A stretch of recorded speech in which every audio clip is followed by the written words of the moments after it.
사랑하고 축복합니다. 2025년 11월 7일 금요일입니다. 오늘 하루 한 주도 하나님 나라의 백성으로 하나님 나라를 마음껏 누리시는 복된 하루가 되시기를 축복합니다.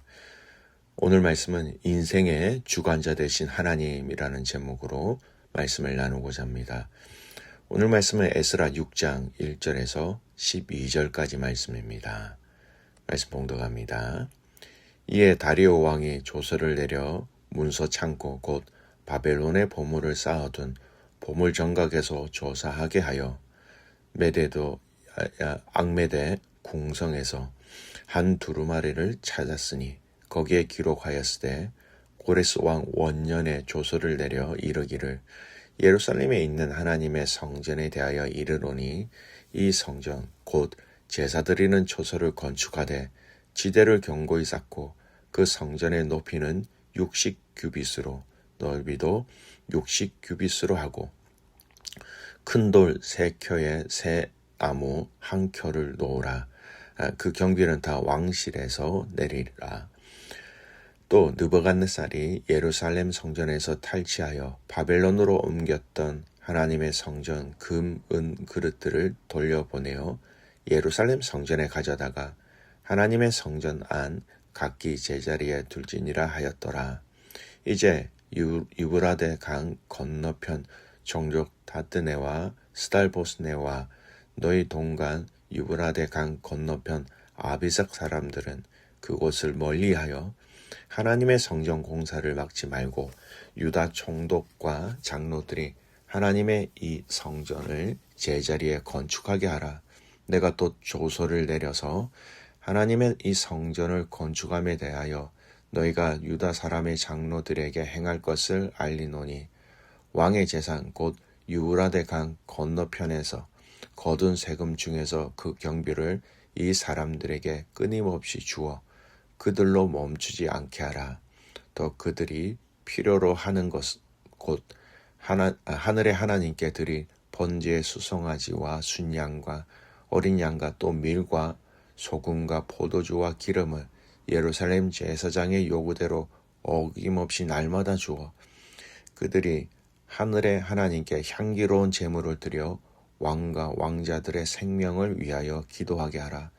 내가 또 명령을 내리노니 누구를 막론하고 이 명령을 변조하면 그의 집에서 들보를 빼내고 그를 그 위에 메어 달게 하고 그의 집은 이로 말미암아 거름더미가 되게 하라.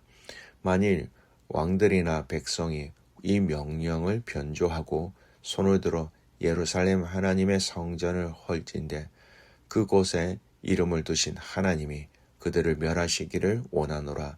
나 다리오가 조서를 내렸노니 신속히 행할지어다 하였더라. 아멘. 오늘 말씀 인생의 주관자 되신 하나님이라는 제목으로 말씀을 나누고자 합니다.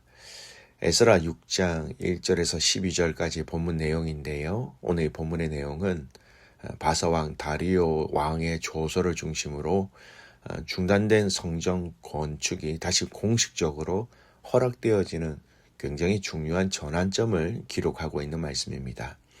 본문의 내용을 정리하면 이렇습니다. 다리오 왕이 조서를 내려서 바벨론 서고에서 고레스의 조서를 찾게 합니다. 메데 지방의 앙메다 성에서 그 조서가 발견되지요. 이는 고레스가 실제로 성전 건축을 명한 사실이 역사적으로 확인된 순간이었습니다. 고레스 그 원 조서의 내용이 무엇인가라는 것을 한 번 더 언급하지요. 하나님의 전, 곧 예루살렘에 있는 전을 다시 건축하라. 옛 기초를 그대로 세워서 다시 건축하라고 명령하고요. 높이와 넓이가 60규빗 하라. 경비는 왕실 근거에서 지급하도록 명령하였고요.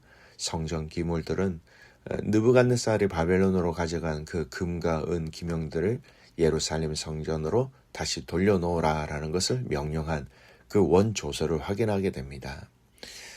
이 고레스 왕의 명령이 단순한 허가가 아니라 재정지원과 종교적 존중을 포함한 왕의 명령이었다는 것을 보여주지요.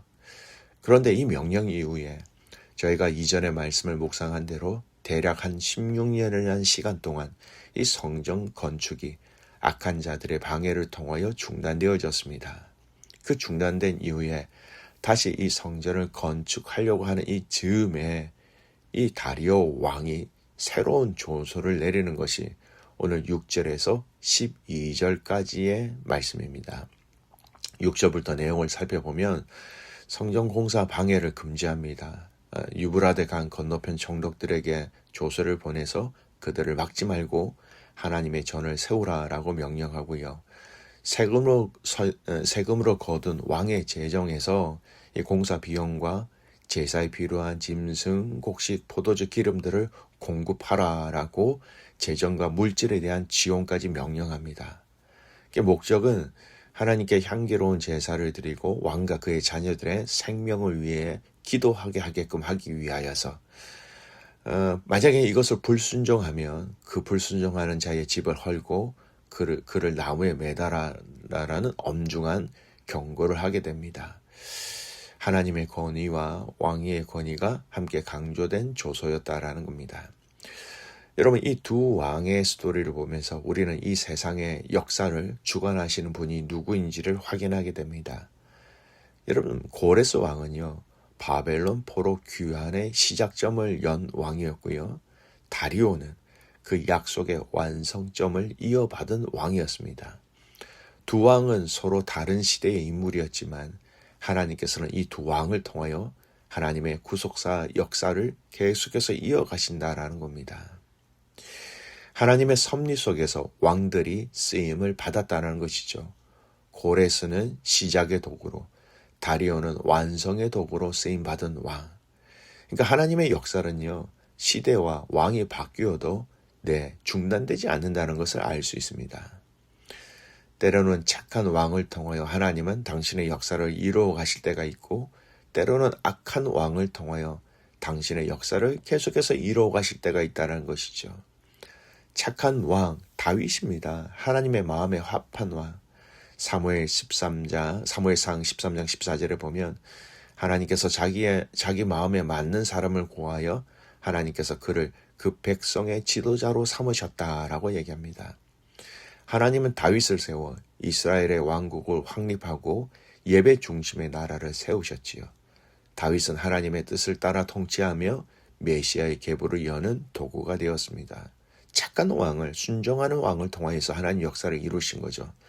또 악한 왕을 통하여 하나님은 또 하나님의 역사를 이루어 가실 때가 있는 겁니다. 출애굽기 9장 16절, 출애굽하는 이 과정 속에 바로 왕에 대해서 이렇게 얘기합니다. 내가 너를 세운 것은 나의 능력을 내게 보이고 내 이름이 온 땅에 전파되게 하려 함이라. 하나님은 완악한 바로 왕을 사용하셔서 당신의 능력과 구원의 권세를 드러내셨다라는 겁니다. 악한 통치자의 왕과함에도 하나님의 이름을 높이는 그 수단이 되었다라는 것이지요. 두 번째, 하나님의 약속은 계속해서 역사 속에서 이어진다라는 겁니다.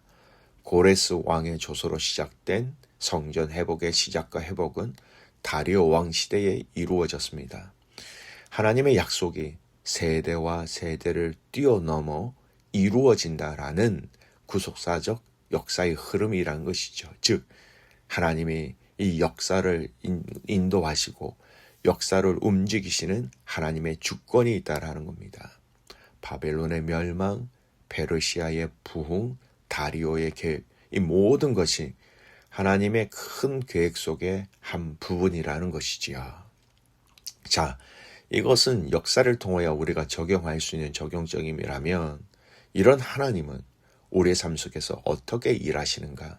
우리의 삶의 개인적인 적용을 한번 해봅시다. 첫 번째, 하나님은 내 인생의 역사도 주관하신다라는 거예요. 잠언 16장 9절, 사람이 마음으로 자기의 길을 계획할지라도 그의 걸음을 인도하시는 이는 여호와시니라. 역사의 주인이신 하나님은 세계의 큰 사건뿐 아니라 내 삶의 작은 걸음까지도 주관하시는 분. 내가 겪는 일들, 건강, 직장, 가족, 교회 문제, 이런 것들이 우연히 일어난 것이 아니라 하나님의 손길 속에 있다라는 겁니다. 그래서 성도는 현실이 불안정해도 하나님의 이 상황에서 일하고 계신다라는 확신으로 하루를 살아갈 수 있어야 하는 것이지요. 일이 뜻대로 되지 않을 때 하나님이 이 일의 주인이십니다라고 고백해 보십시오. 문제보다 하나님의 주권을 먼저 바라본다면 불안 대신 평안과 신뢰의 기도가 우리에게 찾아올 수 있다라는 겁니다. 두 번째, 하나님의 계획은 실패하지 않는다라는 거예요. 전도서 3장 11절, 그가 하시는 일이 다 때를 따라 아름답도다. 이스라엘의 역사를 보면 악한 왕이 일어나도 포로가 되어도 하나님은 결국 하나님의 그 이스라엘 백성들을 위한 회복의 길을 준비해 두셨다라는 겁니다.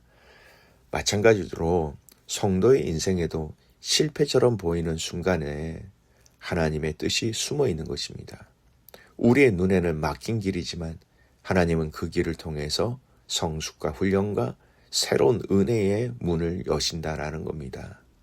지연은 하나님의 부재가 아니라 하나님이 준비하시는 시간이라는 것을 기억하십시오.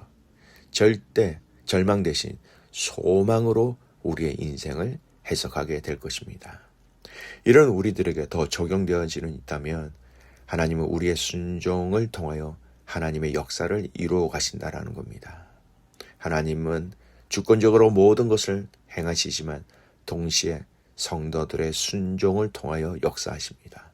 다윗, 요시야, 다니엘, 에스라, 느헤미야 모두 하나님의 주권을 믿고 순종한 사람들이었습니다.